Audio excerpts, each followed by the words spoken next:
He stood over her broken body in the rain and told the entire pack she was nothing. Not a word of hesitation. Not a flicker of doubt. He looked her dead in the eyes. This woman the moon goddess herself had chosen for him. And he said the words that no wolf ever recovers from. You are not my mate. You are not my equal. You are not welcome in my pack. And just like that, Wren Ashvale, barefoot, bleeding, carrying a secret she hadn't even discovered yet, was cast out into the dark forest with nothing but the clothes on her back. But here's the thing about secrets. They don't stay buried. They grow. And what Wren carried inside her was about to change everything. If you love stories that hit different, stories about rejection, destiny, and love that refuses to die, you are in the right place. Like this video, hit that subscribe button right now and drop in the comments where you are watching from. Someone from your country is already in the comments. Let's get into it. Wren Ashvale was never supposed to matter. That was what they told her. Not with words. Wolves rarely used direct words for cruelty. They used silence. They used the way a room cleared whenever she walked in. They used the way her name was always spoken last, always spoken softest, as if even saying it too loudly might waste energy. She had grown up on the very edge of Duskvale Pack territory, not inside the warm inner circle where the Alpha's bloodline roamed and the Betas had their grand stone houses. Not in the middle ring either, where the hunters trained and the she-wolves braided each other's hair and talked about which eligible wolf they hoped would one day choose them. Wren lived on the edge. Literally. Her mother's cottage sat so far from the pack center that on cold nights, Wren could hear the howls of rogue wolves drifting in from beyond the boundary trees. She learned early to sleep light. She learned early to trust no one. Her mother, Hadley Ashvale, had been a beautiful woman once. At least, that was what the older wolves whispered when they thought Wren couldn't hear. Beautiful and reckless and foolish enough to fall in love with a wolf from a rival bloodline. He had left before Wren was born. No name. No explanation. Just absence. The kind that shapes a child the way wind shapes stone. Slowly, relentlessly, and without mercy. So Wren grew up learning to be invisible. She was good at it too. She moved through pack life like a ghost, present enough not to raise suspicion, quiet enough not to attract attention. She helped the pack healers gather herbs. She ran border checks alone because no one wanted to be paired with her. She ate at the edge of the communal table, always the last to fill her plate, always the first to leave.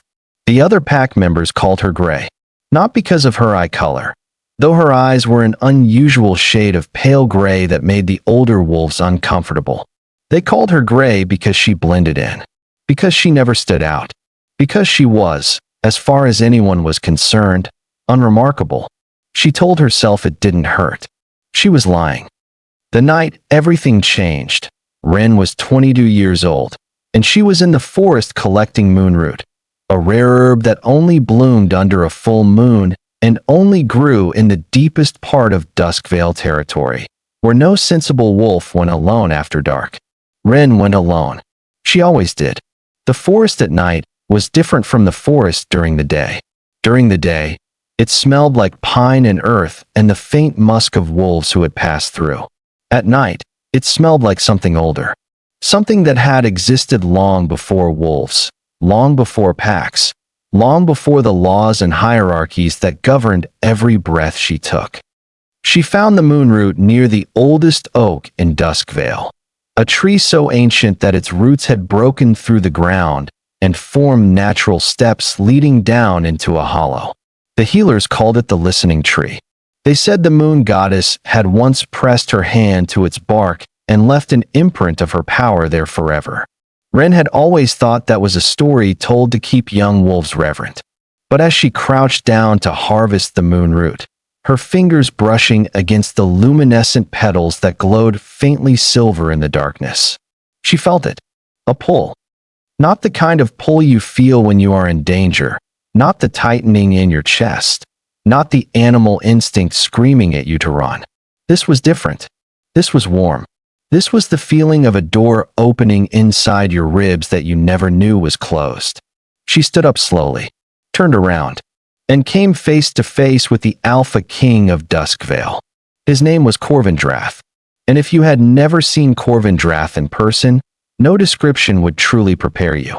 He was tall, not just tall the way most alpha wolves were tall, thick with muscle and authority, but tall in a way that made the air around him feel compressed, like he took up more space than any one person should.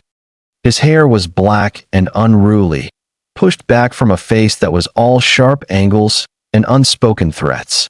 His eyes were amber, not the soft, warm amber of autumn leaves, but the sharp, burning amber of a flame that had been burning so long it had forgotten how to be gentle. He was the Alpha King, not just of Duskvale Pack, of 5 packs, of the entire Northern Territory. A bloodline so old and so powerful that even rogue wolves 3 territories away knew his name and gave his borders a wide berth. He was also, Wren's wolf told her in a voice she had never heard before, low and trembling and absolutely certain, her mate. The bond snapped into place like a bone being reset. Violent, sudden, and undeniable. She felt it in her teeth, in her spine, in the backs of her knees. Her wolf, usually quiet, usually reluctant, surged forward with a howl of recognition so fierce it almost knocked Wren sideways. She grabbed the oak tree to steady herself. Corbin had gone completely still. He was staring at her with an expression she couldn't read. Not warm, not welcoming, not the expression a wolf wore when they recognized their destined mate standing before them in the moonlight. He looked disturbed. "You're Hadley Ashvale's daughter." His voice was low, controlled. The voice of a man who had been practicing control for so long it had become indistinguishable from coldness. Wren straightened her spine. "I am. You shouldn't be in this part of the forest. The moonroot only grows here. I don't care about the moonroot." A pause stretched between them. The bond hummed in the silence, warm and insistent, tugging at something deep in her chest, urging her forward. Her wolf was practically vibrating. She had never felt anything like it. She had read about the mate bond in the old pack texts, had heard the elder she-wolves describe it as the most extraordinary thing a wolf could experience. Extraordinary wasn't the word she would have used. Terrifying was closer, because the man standing across from her was not looking at her the way the old texts described. He was not looking at her with wonder or recognition or the helpless, tide-pulled softening of a wolf who has finally found the one person the moon goddess made specifically for them. He was looking at her like a problem. "You felt it," Wren said quietly. Not a question. A long silence. "Go home," Corvin said at last. "Don't come back to this part of the forest." He turned and walked away, and Wren stood alone in the dark, the moonroot forgotten in her hands, her wolf whimpering in a way she had never heard before. She walked home that night with the moonroot forgotten, set it on the table, went to her narrow bed, and lay staring at the ceiling until the first gray light of dawn crept through the single window of her mother's cottage. Her mother had been dead 3 years by then, a quiet sickness that came fast and didn't linger. Wren had nursed her alone, buried her alone, continued living in the cottage alone because there was nowhere else to go and no one who offered an alternative. On the ceiling, she traced the old familiar water stain, the one shaped vaguely like a running wolf if you tilted your head just right, the one she had stared at through fevers and nightmares, and all the small private griefs that had accumulated over 22 years of living at the edge of things. The bond hummed in her chest. She pressed her hand flat against her sternum. She had read about this in the old texts. The pull, the warmth, the way your wolf, usually a separate and sometimes disagreeable internal presence, suddenly aligned with your human half in complete agreement for perhaps the first time. She had thought it sounded like peace. It didn't feel like peace. It felt like hunger, like standing outside a lit window in the cold and knowing you were not going to be invited in. She told herself it was fine. It wasn't fine. Over the following weeks, The bond made itself impossible to ignore. It wasn't just emotional, it was physical. A constant low-grade ache in her chest when she was far from him. A sharpening of every sense when he was near.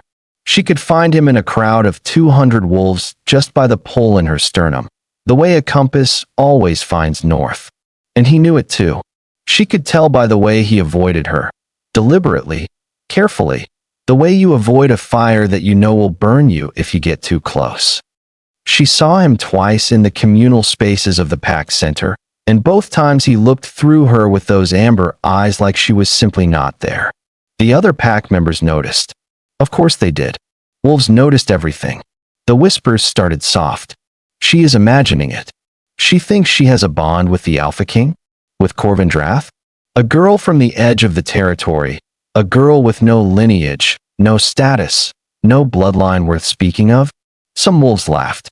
Not to her face. They had enough self-preservation for that. But she heard it at the edges of rooms, in corridors, in the brief silence before conversations changed when she walked in. And then came Petra. Petra Voss was everything Wren was not, and she wore that fact like armor. She was the daughter of the Western Beta, old blood, strong blood, the kind of bloodline that got mentioned in pack histories. She was stunning in the way that powerful wolves often were, tall, dark-haired, with eyes the color of deep forest and a smile that never quite reached them. She had been positioning herself near Corvin for 2 years. Not as a mate. That would have required the moon goddess's blessing, and even Petra wasn't arrogant enough to claim what the bond hadn't given her. But as an ally, as a presence, as someone who understood the weight of power and wasn't frightened by it. When the whispers about Wren reached Petra, she didn't laugh. She went very quiet. And then she went to see Corvin. Wren learned what happened in that meeting the same way she learned most things, by being invisible. She was delivering medicinal supplies to the Alpha's compound, as she sometimes did on behalf of the healers, and she was small and quiet and easily overlooked, and so no one thought to check whether she was within earshot when Petra's voice carried through the half-open door of the eastern meeting room. She is a disruption to the pack. A pause. The bond is real. Corvin's voice. Controlled as always. But something underneath it, something pressurized. The bond can be overridden. You know the old law? A king can choose to deny a bond if the match is deemed unworthy of the bloodline. Your grandfather did it. Silence. She has no bloodline. No rank. Her father was from outside this territory, and not from good stock, if the rumors are true. Your heirs cannot carry that weakness. Wren pressed herself against the cold stone wall.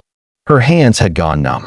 She isn't weak, Corvin said, and for just a moment, just one thin, fragile moment, something shifted in his voice. Something that wasn't cold. Something that sounded almost like defense. And then Petra said the thing that ended it. Your pack will not follow a king who takes a borderline wolf with no status as his mate. You built this coalition on respect and strength. She will unravel everything you have spent a decade constructing. Another silence. Longer this time. Handle it, Corvin said. 2 words. That was all. They came for her 3 days later. Not at night. She had almost expected it at night. Expected shadows and whispers.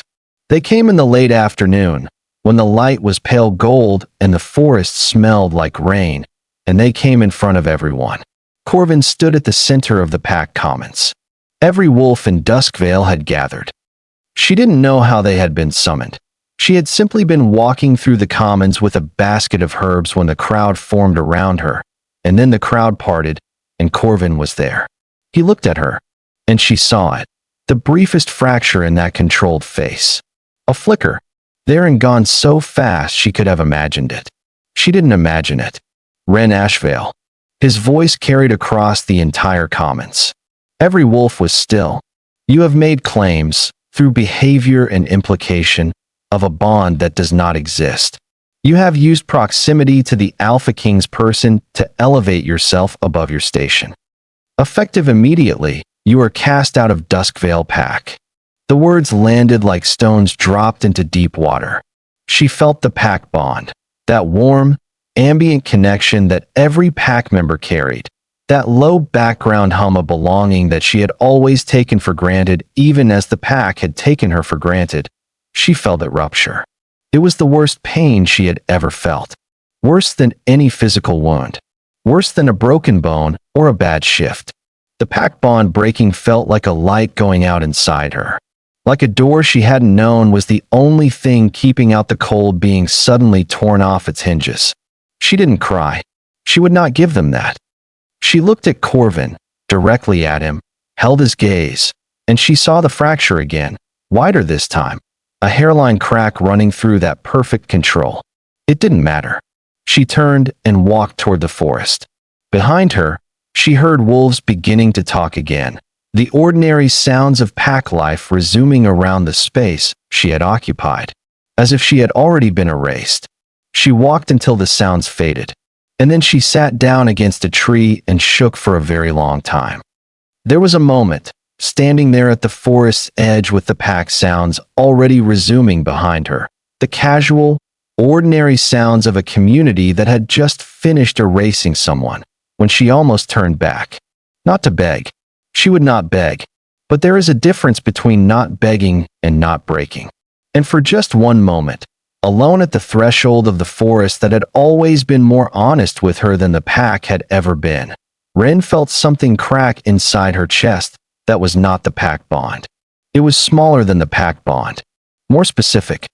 It was the particular grief of being looked at by someone who was supposed to want you and watching them choose, publicly and deliberately, not to. She breathed it in. The grief, the cold air, the pine smell of the boundary trees. She breathed it out. Then she walked into the forest. The weeks that followed were the hardest of her life. And Wren Ashvale had not lived an easy life. She found shelter in a small abandoned keeper's post about 8 miles north of Duskvale territory, close enough that she could still feel the faint ghost of the fractured pack bond, far enough that no pack patrol would cross her scent. She had her herbs, her knowledge of the forest, and the stubborn, unreasonable will to survive that her mother had spent 20 years quietly pressing into her bones. She ate. She slept light. She kept moving.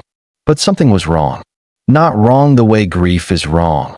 Not the ordinary wrongness of a broken heart and a severed bond. Something physical. Something she couldn't name. She was exhausted in ways that sleep didn't fix. Food tasted different.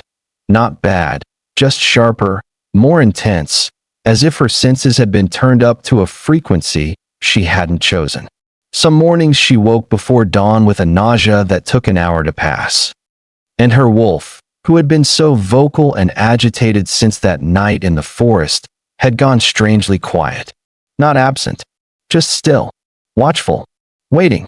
It was the old herbalist who told her. Her name was Moss Carey, and she was not part of any pack.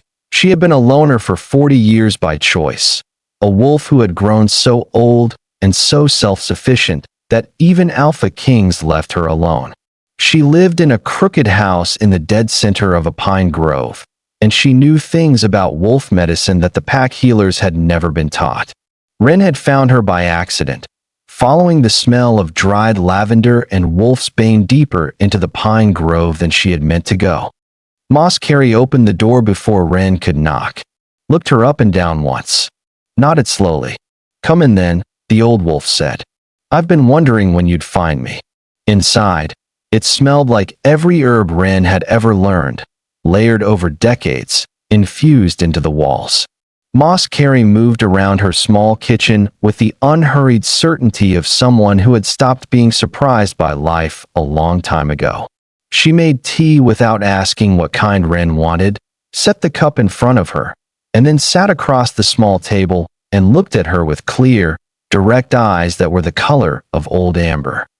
The tea was unfamiliar, something with a faint silver-gray bloom at the surface, the steam rising in a particular spiral that Wren recognized after a moment as the signature of a sear blend. Old medicine. The kind of medicine that was less about treating the body and more about helping the mind arrive at a truth it already knew. The old wolf was preparing her for something. How far along? Moss Carey asked simply. Wren's hand went to her stomach without her permission. I don't know what you. Child. Gently. Firmly. I have been a healer for 50 years. I know what I smell. Silence. Wren looked down at her hands wrapped around the warm cup. Her wolf stilled further inside her. Not afraid, she realized. Something else. Something that felt like fierce, protective attention. I don't understand, Wren said quietly. The bond was denied. He cast me out. We never even. The bond doesn't require consummation to take root, Moss Carey said. In very rare cases, old bloodlines, strong bonds, a moon goddess who has specific intentions, the bond begins the biological process the moment both wolves acknowledge it. Even unconsciously, even unwillingly. Wren stared at her. What you're carrying, Moss said, isn't just a child. Your bond with that man ran deeper than you knew. His bloodline and yours, whatever you think of your father's blood, they are compatible in a way that hasn't been seen in this territory in generations. A pause. What are you saying? Moss reached across the table and placed her weathered hand over Wren's.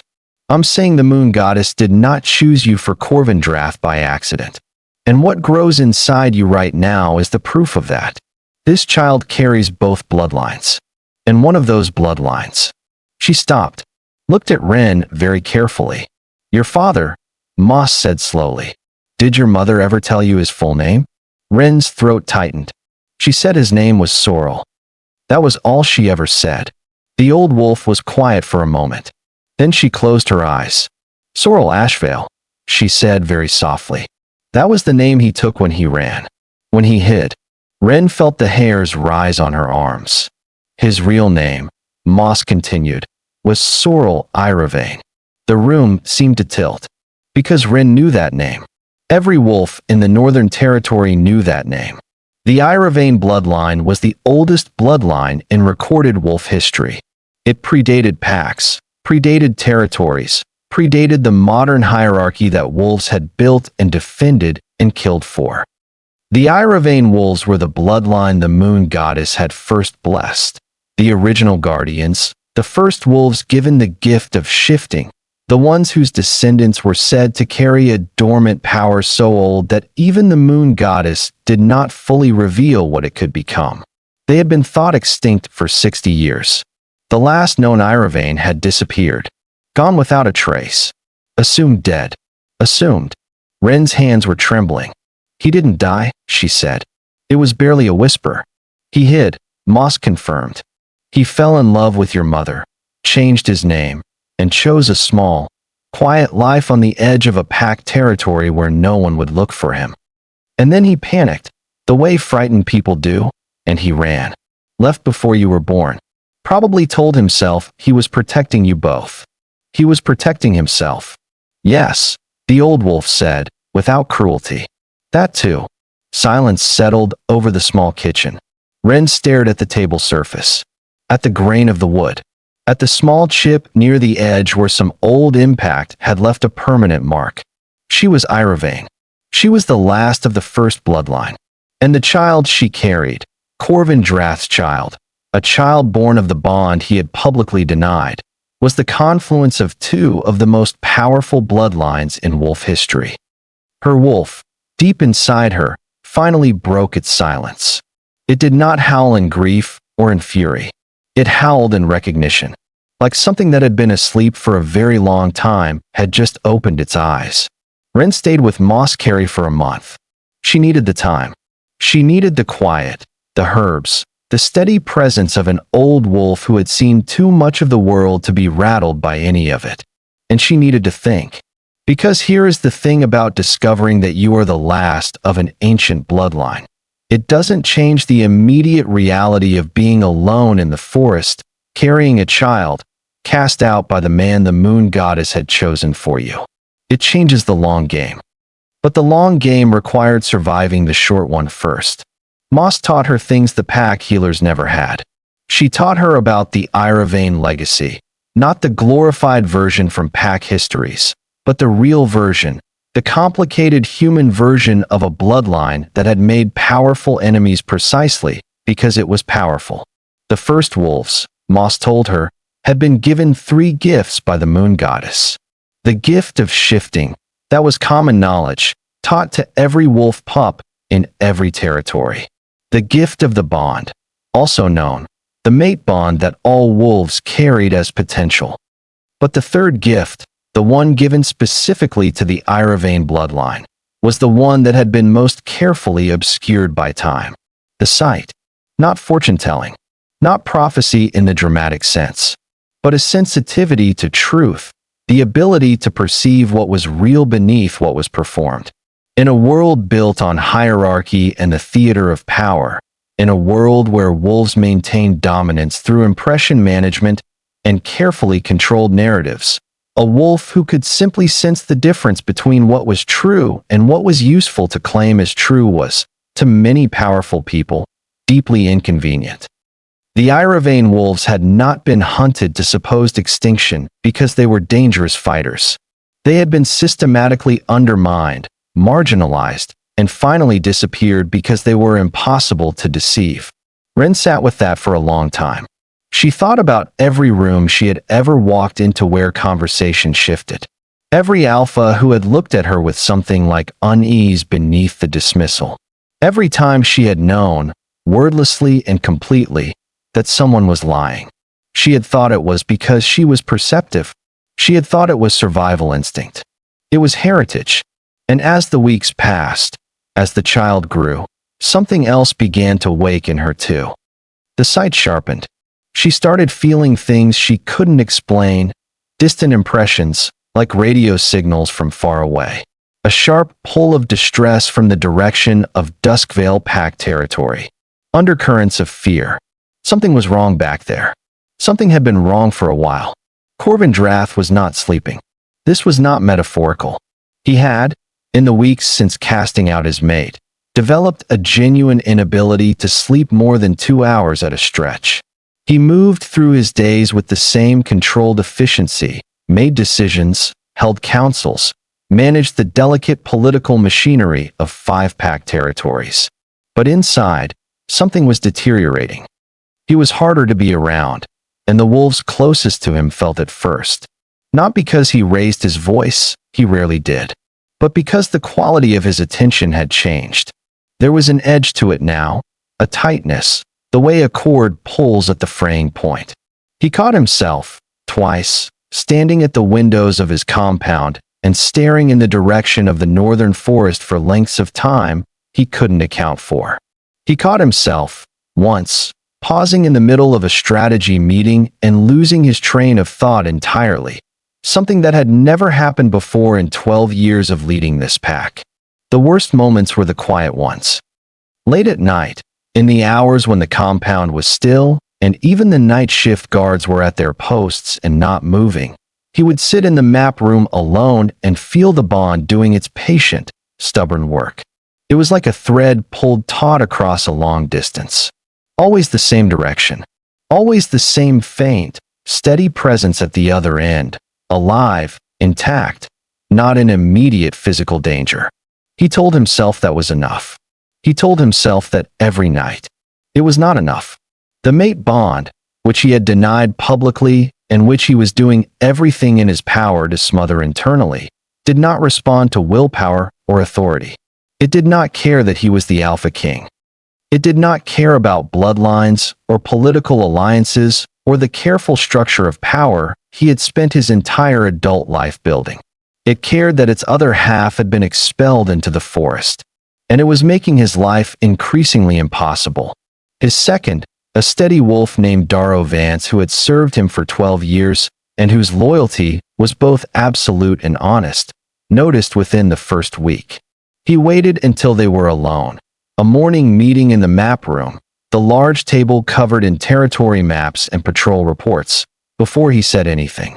"You look terrible." Corbin didn't look up from the report he was reviewing. "Thank you, Darrow. You also nearly bit Seth's hand off in training yesterday for a mistake that you would normally have corrected with 2 words. Seth's footwork is consistently. You cast out your mate." Silence. Corbin placed the report on the table very carefully. Looked up. Darrow met his gaze without flinching. He was one of very few wolves who could.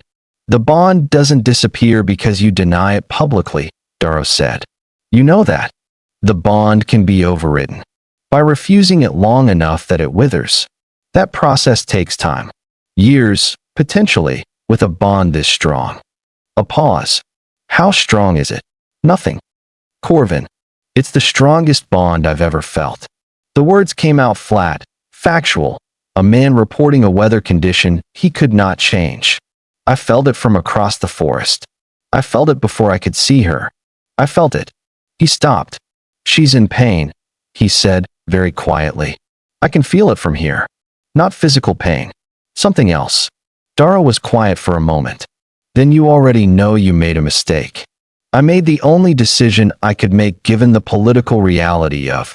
You made the decision Petra Voss wanted you to make, Darrow said. And I have been meaning to have a conversation with you about Petra Voss for some time. The conversation Darrow had been meaning to have was this. Petra Voss was not simply an ambitious beta's daughter angling for status.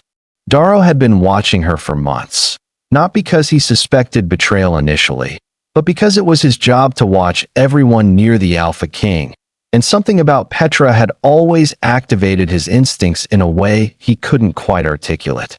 He had set a quiet, careful investigation in motion 6 weeks ago. What he found turned his blood cold. Petra was in contact with the Southern Coalition, a confederation of 3 rogue pack leaders who had been challenging Corvin's territorial authority for 2 years. Not openly, not with declarations of war, but through careful attrition, poaching border wolves, feeding disinformation through intermediaries, waiting for a crack in Corvin's foundation. The crack they had been waiting for was a successor. Corvin Drath had no heir. He was 32 years old, the strongest Alpha King in the Northern Territory's history, and he had no heir, which meant that if something happened to him, 5-pack territories would be thrown into a succession crisis that the Southern Coalition could exploit without ever drawing a sword. Petra's plan was elegant in its cruelty. She needed Corvin to never produce an heir with a true mate bond, because a child born of a true mate bond would carry an authority that no rival could easily challenge. So she had worked systematically to isolate him, to poison his perception of the bond with Wren, to maneuver him into rejection before he could understand what the bond actually represented. She didn't know about the Iravane bloodline. No one did. If she had known. The investigation report in Darrow's hand was damning. He had 3 witnesses, 2 intercepted messages, and a record of a financial transaction that linked Petra directly to a known Southern Coalition operative. He placed the report in front of Corvin without a word and let him read it. He watched Corvin's face as he read, watched the control fracture and fracture and fracture. By the last page, Corvin Drath looked like a man who had just understood, too late, the magnitude of what he had destroyed. Where is she? His voice was very quiet. We don't know yet, Darrow said. I have scouts on it. How long? Since the week after she was cast out.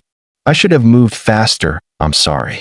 Corvin stood up from the table, walked to the window, stared out at the forest, his territory, his pack, with an expression that Darrow had never seen on him before and hoped never to see again.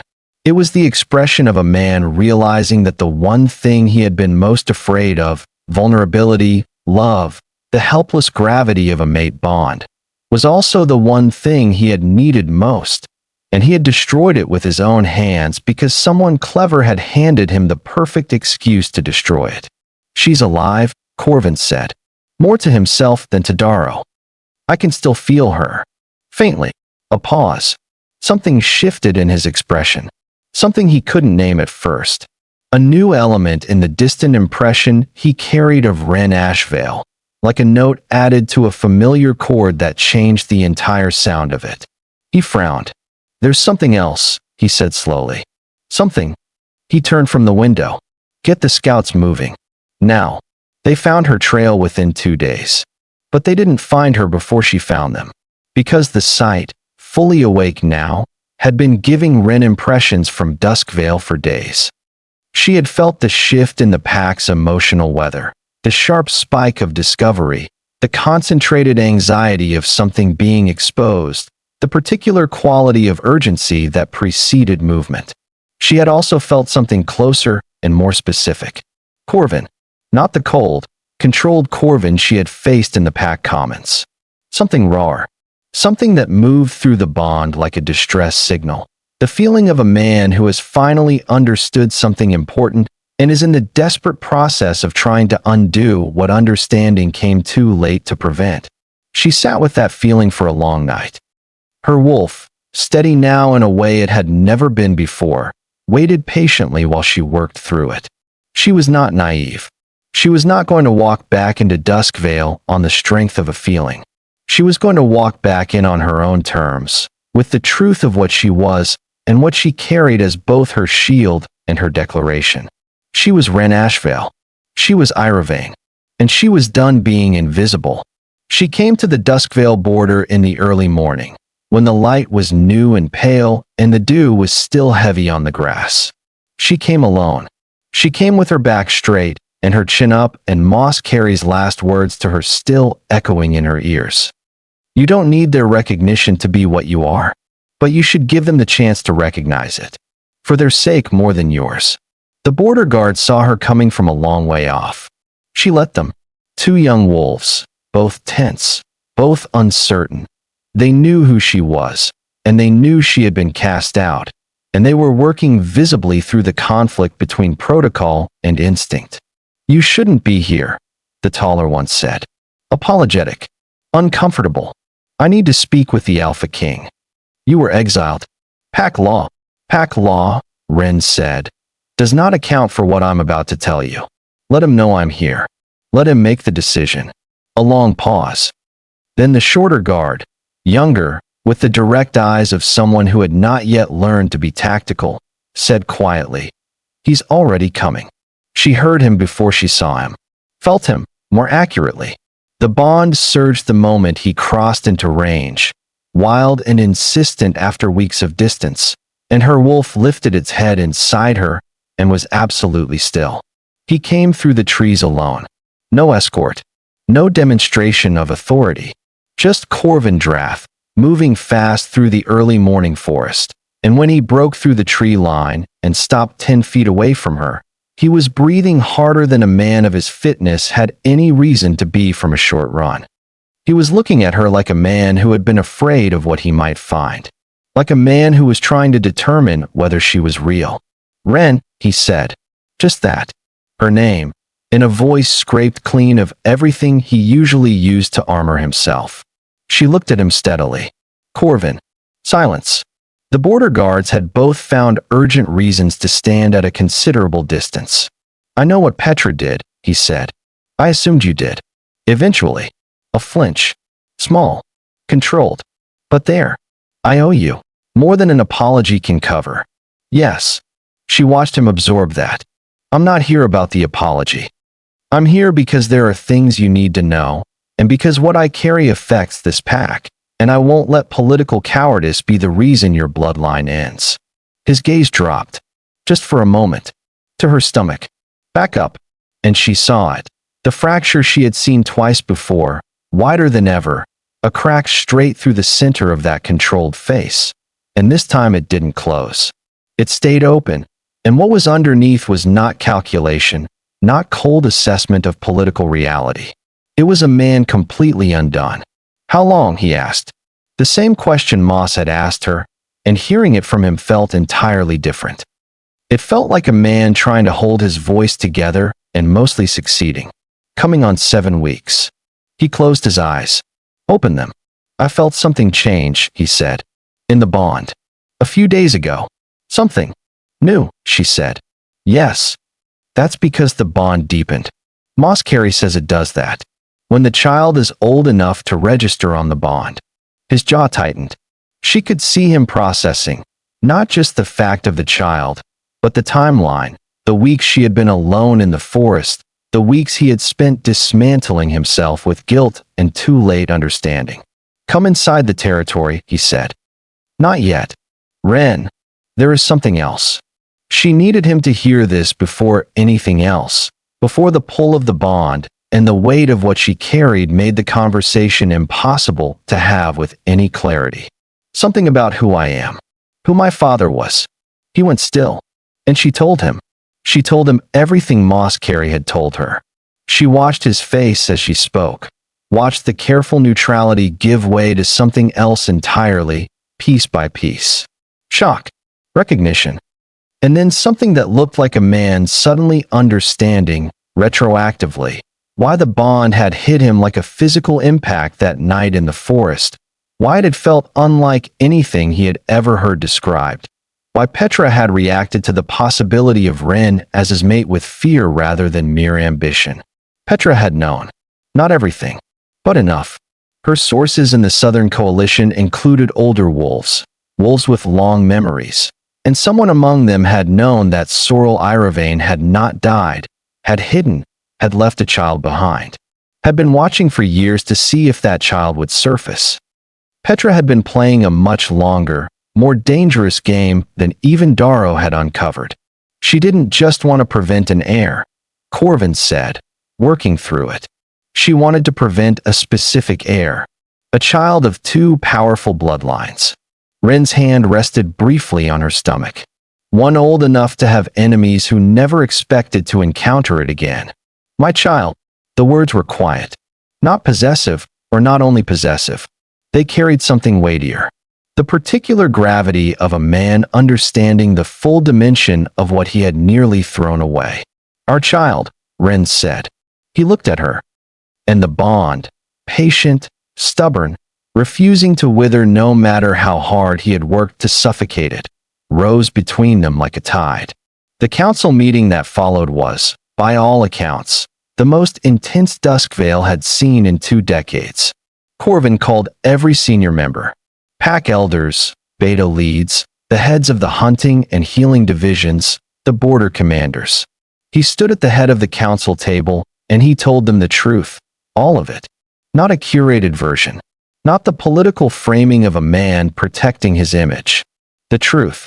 He told them about the bond, about Petra, about the Southern Coalition's interference, about the Iravane bloodline. He did not rush any of it.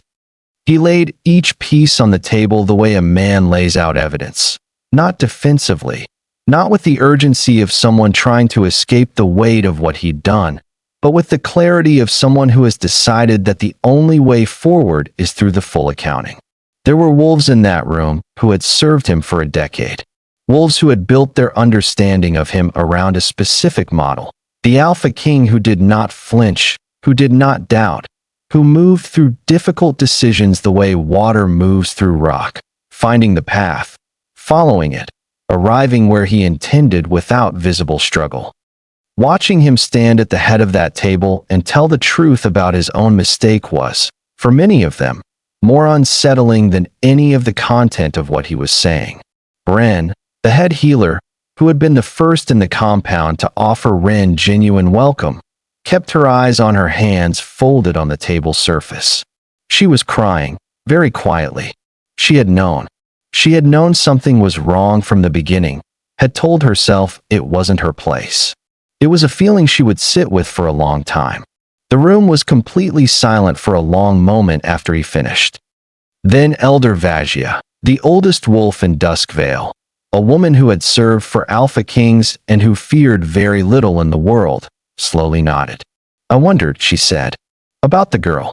There was always something. I dismissed it. A pause. I should not have dismissed it. None of us should have, Darrow said, from his position at Corvin's right. His voice was even, but his eyes moved deliberately to the empty seat where Petra Voss had sat in every previous council meeting.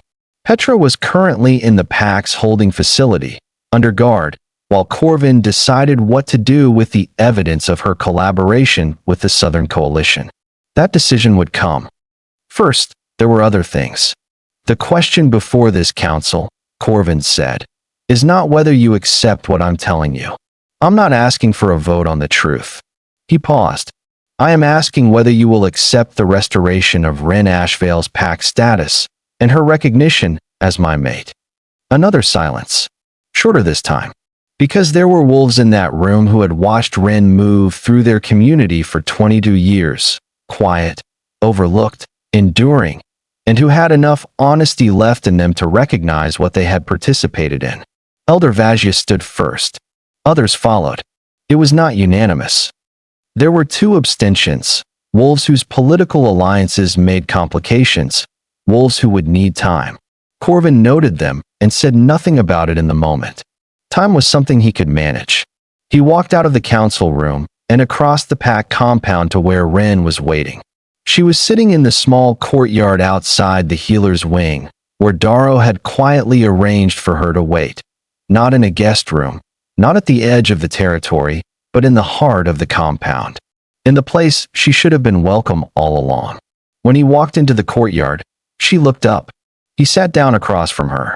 No table between them. No formality. Just 2 wolves and the bond that had refused to be broken. "It's done," he said. She searched his face. "They accepted?" "The council accepted. The rest of the pack will follow." A pause. "I want to be honest with you. This will not be simple. There are wolves who will resent it, and political actors outside this territory who will try to use it. I know. And I have." He stopped. Started again. "I have done damage that an apology doesn't repair. I know that. I'm not asking you to pretend otherwise." Wren was quiet for a moment. Her wolf was quiet too. Now, not the watchful, coiled quiet of the past weeks, but something calmer. Something that had been holding its breath and had just, slowly, started to breathe. "I'm not going to pretend it didn't happen," she said. "I'm not that kind of person. I know. But I'm also not going to let what you did be the thing that defines what happens next." She looked at him with those pale gray eyes that had always made people uncomfortable, and for the first time, she let him fully see what was in them. "Because what I carry is more important than my pride. And because the moon goddess didn't build this bond for it to become a wound we carry forever." He held her gaze. Something in his face, that careful architecture of control, finally, fully, came down. "I'm sorry," he said, and the words were so stripped of everything else that they were almost hard to hear. She nodded once. "I know you are." A pause. "Now." She stood up. "I want to meet your pack healer and establish what I need for a healthy pregnancy. And then I want a room with a proper bed, because I have been sleeping on a narrow cot for 7 weeks, and I am done with that." Something that was not quite a smile crossed his face. It was too new, too uncertain, like a man who had forgotten he was allowed to do that. "I can arrange that," he said. The months that followed were not simple. She had promised him they wouldn't be, and she was right. Reintegrating into Duskvale was not a smooth process. There were wolves who accepted her because the Alpha King had spoken, and that was enough. There were wolves who accepted her because Elder Vajia's endorsement carried weight, and the old woman had made her position warmly and publicly clear. And there were wolves who watched with folded arms and sharp eyes, waiting to see whether Wren Ashvale was truly what the Alpha King claimed, or whether this was something else. Politics, manipulation, a power play dressed up in the language of destiny. She understood their suspicion. She had stood on the other side of pack suspicion her entire life. She did not try to win everyone over at once. She did what she had always done, in the quiet, unhurried way that had shaped her. She showed up. She worked. She demonstrated competence in the areas where she had genuine competence. The herbs, the healing knowledge, the border awareness she had developed from a childhood spent at the territory's edge. She treated every wolf she encountered with the same directness she had always had, without performance, without flattery. And she was careful. Careful in the way that Moss Carey had warned her about, not paranoid, but clear-eyed. She knew that some wolves' acceptance was political theater, a performance of conforming to the Alpha King's stated position. She knew that some of the warmth directed at her now carried the faint undertone of apology for what had come before, a discomfort that was not quite genuine welcome, but was at least genuine remorse. She accepted all of it for what it was, asked nothing more of each wolf than they could honestly give, and waited. Time, she had learned, was more honest than any formal declaration. The first wolf to approach her without agenda was a young she-wolf named Tave, barely 18, who ran border checks in the Eastern Quadrant and who had been assigned as one of Wren's unofficial escorts in those first weeks, a gesture of protection that also functioned, Wren recognized, as a form of supervision. Tave was not subtle. She ran her east border check with the same efficiency every morning, and then she lingered near wherever Wren happened to be working, watching with the open curiosity of someone who hadn't yet learned to disguise her interest. On the fourth day, Wren looked up from the herb bench and said, "You can just ask. Whatever it is." Tave blinked, turned faintly red. "I was in the Commons," she said, after a moment. "The day it happened. When she stopped, reconsidered her word choice. "When you were cast out." "I know. I didn't do anything." Wren looked at her. "You were 18 years old, and the Alpha King of 5-pack territories was standing in the Commons exerting his full authority," she said. "What would you have done?" Tave was quiet. "I want you to know that it felt wrong," she said at last. "I want you to know that it felt wrong even then, and I didn't say so, and I've thought about it every day since." Wren held her gaze. "That feeling," she said, "is worth more than you know. Hold on to it. It'll tell you true things when you need it most." Tave became one of her closest allies in the pack, eventually. Not through any formal arrangement, but through the simple accumulation of small moments. Shared morning herb harvests, long border checks where they talked or didn't talk with equal ease, the particular shorthand that grows between people who have been honest with each other at least once and decided to keep being that way. And the sight helped. Not in a manipulative way. She was very careful about that. Careful in the way that people who have experienced powerlessness understand the responsibility of power. But knowing when a wolf in the pack was struggling, knowing when a conversation had an undercurrent of fear beneath the official words, knowing when a political situation was more fragile than it appeared, it made her useful. It made her wise in ways that gradually became hard to ignore. Corvin noticed everything. He was, underneath the years of controlled distance, an intensely observant man. He had spent his entire life watching people. It was the tool he had developed in place of the vulnerability he refused to allow himself. Watching Wren work her way through his pack, he saw both what she was doing and how little of it was calculated. It wasn't strategy. It was just her. It was who she was when she stopped hiding it. The bond between them deepened slowly. Not with the dramatic, all-consuming crash of their first recognition in the forest. That lightning bolt moment was behind them now, complicated and scarred by everything that had followed it. What grew in its place was something steadier. Something built from honest conversations in the early mornings before the pack was fully awake, from disagreements, real ones, about pack decisions, about history, about the kind of leadership that served wolves best, that neither of them tried to smooth over too quickly. She challenged him, not for the sake of it, but because she was genuinely unimpressed by authority for its own sake, and had been too long at the edges of power to be dazzled by its center. She challenged him when she thought he was wrong, and she was right often enough that he started listening in a way he had never listened before. He challenged her back, in smaller ways. Ways that took longer for her to recognize because she had spent so long making herself invisible that direct, sustained attention still felt strange. He asked for her sight's read on situations she hadn't been invited into. He included her in council discussions before her official status had been fully formalized. He argued with her about herb medicine with a passion that she eventually realized was not about herb medicine. It was about being in a room with someone he could argue with. It was about the luxury of not being alone at the top. The child was born in winter. A boy, which surprised her.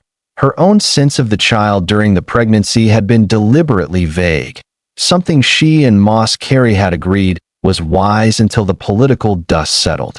She had told no one the gender, had barely allowed herself to think about it too concretely, a protective habit against a future she was still, on some level, afraid to trust. He was born in the deepest hour of a winter night, when the compound was wrapped in silence and the snow was falling in the particular soft, dense way that muffles all sound and makes the world feel both very small and very large at the same time. Wren had been exceptional, present, skilled, the kind of healer who knew when to act and when to simply be present and let the body do what bodies know. Moss Carey stood at the foot of the bed, old and still and watchful, her eyes moving between Wren and the door where Corvin was presumably pacing on the other side. He had asked to be there. Wren had said no. Not from cruelty. There was no residual cruelty in her about this. She had been careful to root that out before it took hold. But because this, the labor, the arrival, the first moments, she needed to be hers. Just hers. Uncompromised by the presence of anyone she would feel any pressure to perform in front of, however subtly. The first sound Soren made was small and indignant, a sound like someone who had been somewhere very warm and had strong opinions about being made to leave it. Wren laughed. Actual laughter, raw and involuntary and full in the way that laughter is when it comes from a place beyond the reach of self-consciousness. She had not laughed like that in a long time. Possibly she had never laughed like that. She held him, and he stopped making sounds and turned his face toward her with the animal certainty of the newborn. And she looked at his dark hair and his eyes, still unfocused but unmistakably that pale gray, and felt something settle into her bones that she had been waiting for her entire life, without knowing what it was. She was not alone anymore. Not in the edge of the forest, only child of an absent father way that had defined her for 22 years. This was different. This was the specific unaloneness of someone who has made another person, carried them, brought them through, a cellular recognition that she was now permanently connected to something outside herself that was also entirely her. "Let him in," she told Wren quietly. Wren opened the door. He was born with Corvin's dark hair and her gray eyes, and when Corvin held him for the first time, in the small, firelit room where Wren had chosen to deliver, attended by Moss Carey and the pack's head healer, a kind woman named Bryn who had been one of the first to offer Wren genuine welcome. His face did something she had only seen in fragments before. It went completely open. No armor. No control. Just a man looking at his son with the full, unguarded weight of everything he had nearly destroyed and somehow still been given. His hands were very careful, very steady, as if the child were the most important thing he had ever held, and he knew it, and the knowing had rearranged everything inside him. "What do we name him?" he asked, very quietly. Wren considered. She thought about the name she had carried her whole life. The name of a small brown bird that was overlooked, underestimated, that nested in unlikely places and survived conditions that more prestigious birds did not. She thought about her father, who had run from his name and left a daughter to grow up without knowing what she was.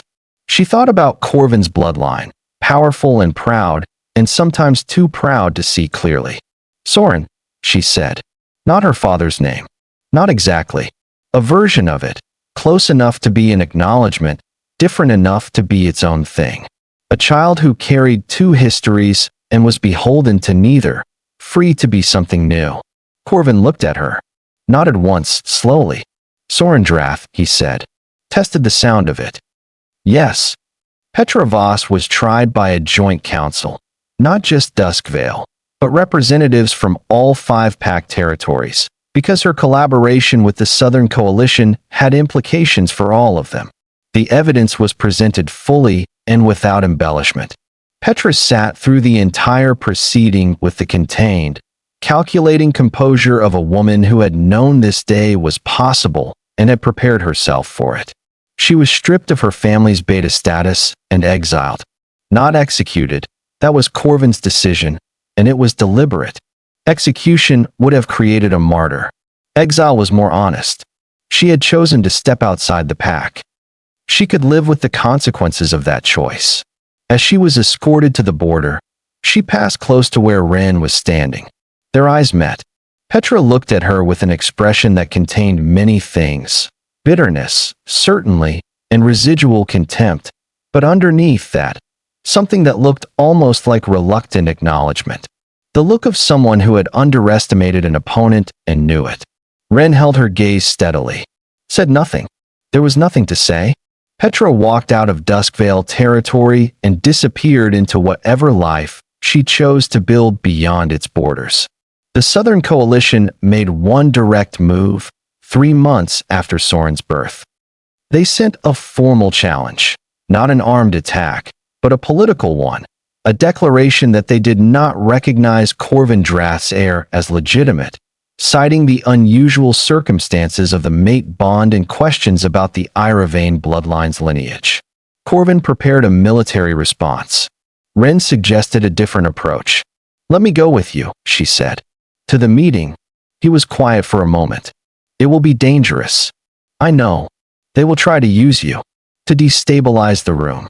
I know that too." She met his eyes. "But I am the one they don't know how to account for. I am the thing that doesn't fit their model. And the sight in a room full of wolves who are planning to lie is not a small advantage." He thought about it. Darrow, present for this conversation, said nothing, but the slight tilt of his head communicated clearly that he thought she was right. "If anything feels wrong," Corvin said at last, "we leave. Immediately. No argument." Agreed. The meeting was held on neutral territory, a large lodge on the border between the Northern and Southern territories, attended by the 3 Southern Coalition leaders and their respective seconds. It lasted 4 hours.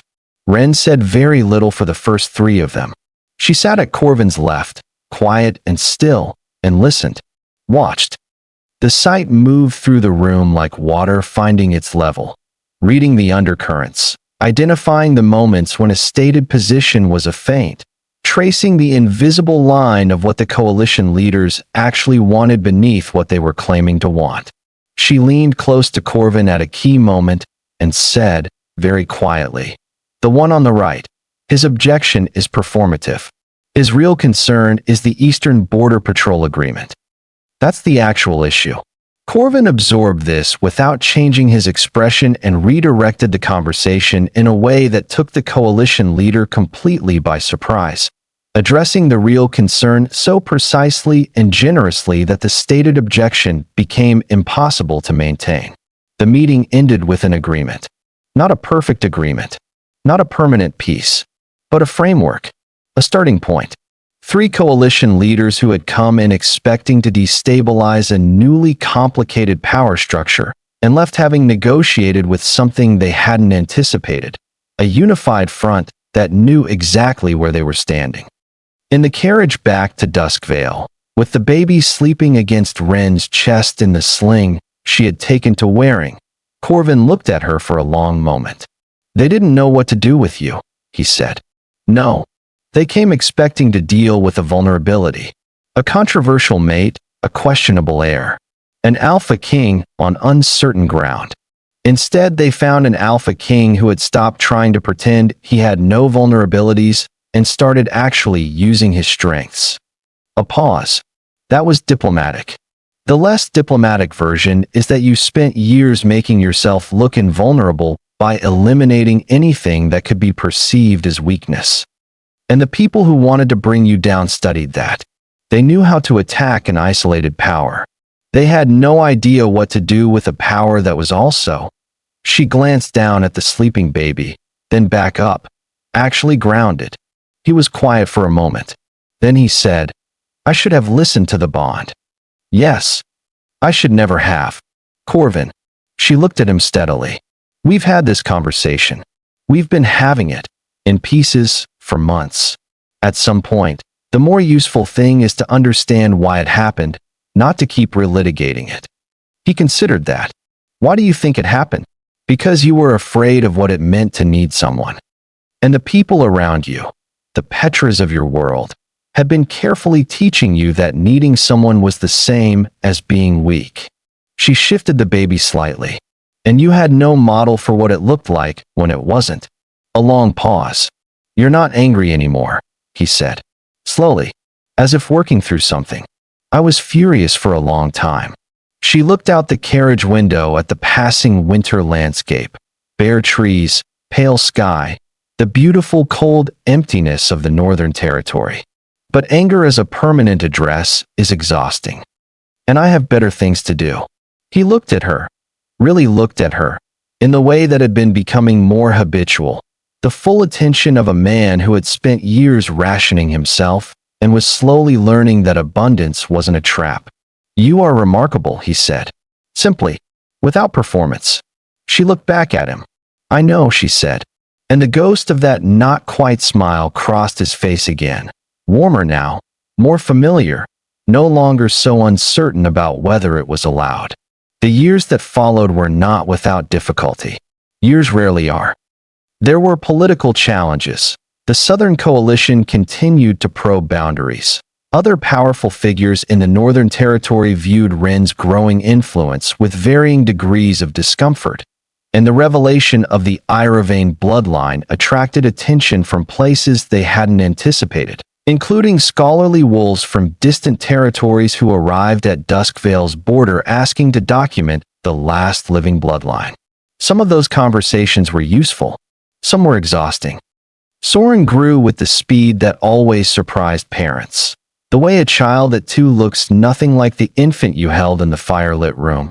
The way they become their own entirely different person before you've finished adjusting to who they were last season. He had Corvin's decisiveness and Wren's perception, and a particular kind of laugh that belonged entirely to himself. He had his mother's tendency to go quiet in crowded rooms, and then, at the precise right moment, say the one true thing in a voice so clear and unself-conscious that grown wolves stopped mid-conversation to stare at him. He had the sight too, faint and nascent, but unmistakable. Moskeri came to visit once a year.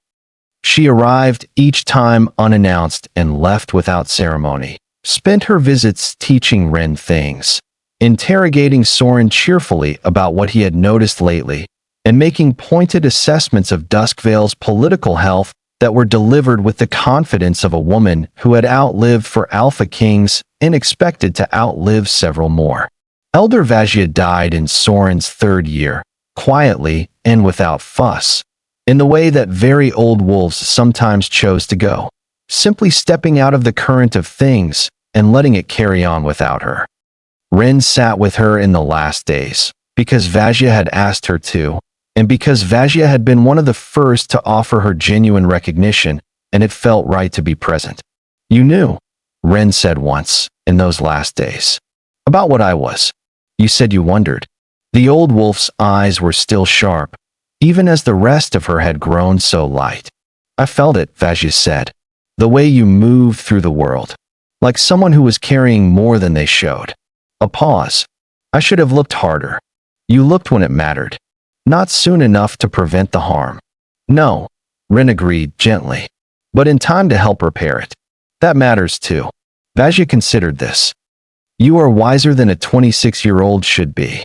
I had an unusual education. The old wolf made a sound that was almost a laugh. There was a morning. Soren was 4 years old, and it was early spring, the kind of morning where the light comes in at an angle that makes even ordinary things look like they have been recently polished. When Corvin found Wren standing at the window of the study in the Alpha's compound, looking out at the forest. Not the forest in fear, the way she had watched it from the keeper's post during those 7 weeks alone. Just looking, in the way of someone who had made a permanent peace with something. He stood in the doorway for a moment.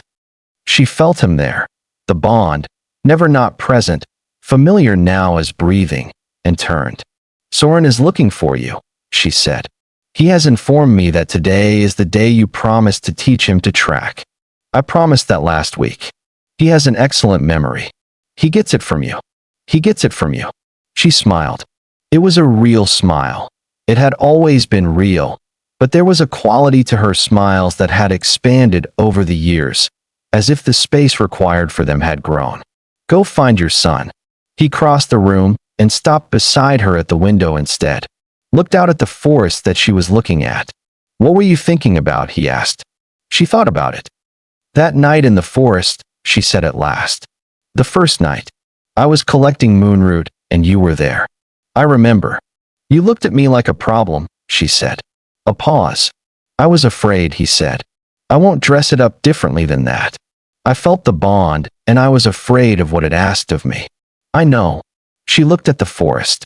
I wasn't afraid, which probably made me seem threatening. Certainty in other people can look like aggression when you're frightened. It can. He was quiet for a moment. I've thought a great deal about what I would do differently. And almost everything. His voice was even. This was not self-flagellation anymore. They had moved past that, worked through it, found the place on the other side of it. But I keep coming back to one particular thing. She waited. I would have stayed in that forest, he said. Instead of walking away, I would have stood there in the dark and let myself feel what I was feeling, instead of treating it like a threat to be managed. Silence. One different choice, she said. One different choice. She turned to look at him. He was looking back. For years of building, and the bond between them was something she couldn't have imagined the night it first snapped into place. Richer, more complex, carrying the texture of everything they had been through together. Not perfect, not without the scars of how it had begun, but real, in the way that only things that have been tested are real. Go find your son, she said again, softer this time. He reached out and touched her face briefly, the kind of touch that meant more than it looked like, the shorthand of people who have learned each other thoroughly.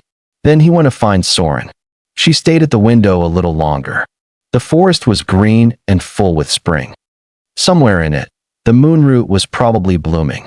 She thought about who she had been the night she knelt in the dark and reached for those luminescent petals, invisible, edge-dwelling, carrying a heritage she didn't know she had, about to have her life rearranged by a bond she hadn't expected and a rejection she hadn't deserved. She thought about who she was now. Same person. All the same essential pieces, the same gray eyes and quiet perception and stubborn refusal to disappear even when the world arranged itself very deliberately to make her feel like she should. Just finally, fully, visible. The old texts of Duskvale Pack were updated in Soren's 5th year. A small notation in the history section, added by the new pack historian, a meticulous young wolf who took her work very seriously and double-checked her sources 3 times before committing anything to the record. It read, "The Iravane bloodline, long believed extinct, was confirmed to have continued through Wren Ashvale Drath, mate to Alpha King Corvin Drath. The bloodline now continues in their heir, Soren Drath. Historical records regarding the status of the Iravane line have been corrected accordingly." It was not a dramatic entry. It was just a correction of the record. But Wren, when the historian showed it to her for review, ran her thumb along the line of text and felt something settle inside her. The specific, quiet satisfaction of a truth being written down and allowed to be true. The moon goddess, she thought, did not make mistakes. She had known exactly what she was doing that night in the forest, when she tangled the lives of a gray-eyed girl with no known name and an alpha king who was too afraid of his own heart to see it. She had known that the greatest strength is not the kind that stands alone and calls its solitude power. She had known that the most unbreakable things are the ones built between 2 people who have been tested by loss, by rejection, by the worst versions of themselves, and who chose, in the end, to build something true from the rubble. She had known. She just needed them to figure it out. The forest beyond the window was quiet. Somewhere in it, Corvin was teaching their son to track.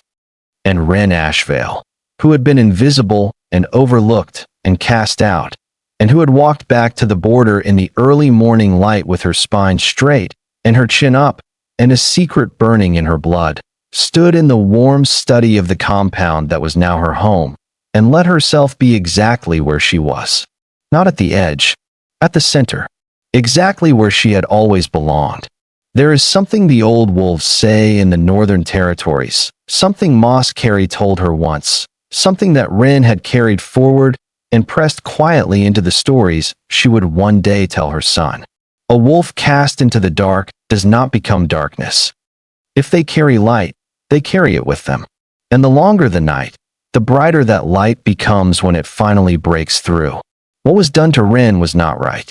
What she carried through it, the dignity, the refusal, the long, quiet work of surviving and then becoming, that was hers. No one gave it to her. No one could take it away. And the man who had once looked at her like a problem, he had learned, the hard way, the most important lesson a powerful person can learn. The worth of the person in front of you is not determined by how useful they are to your position. It is determined by who they are. And who Wren Ashvale was, had always been, and would always be, was more than enough. If this story moved something in you, if you found yourself holding your breath, if Wren's quiet strength felt like something you needed to hear today, then you already know this channel is where you belong. Every week, we tell stories about wolves who were counted out, loves that refused to die, bonds that survived the very people who tried to break them. Stories about what happens when the person everyone overlooked turns out to be the one who changes everything. If no one has said this to you lately, you are not invisible. You are not unremarkable. And whatever edge of the territory life has put you on right now, you are not at the end of anything. You are in the forest before the bond snaps into place. Something is coming. Subscribe so you don't miss it. Hit the bell. Drop your location in the comments. I want to know where in the world you're watching from, because this story reached you, and that means something. Until next time, stay loyal to your wolves, and never forget that the moon goddess does not make mistakes.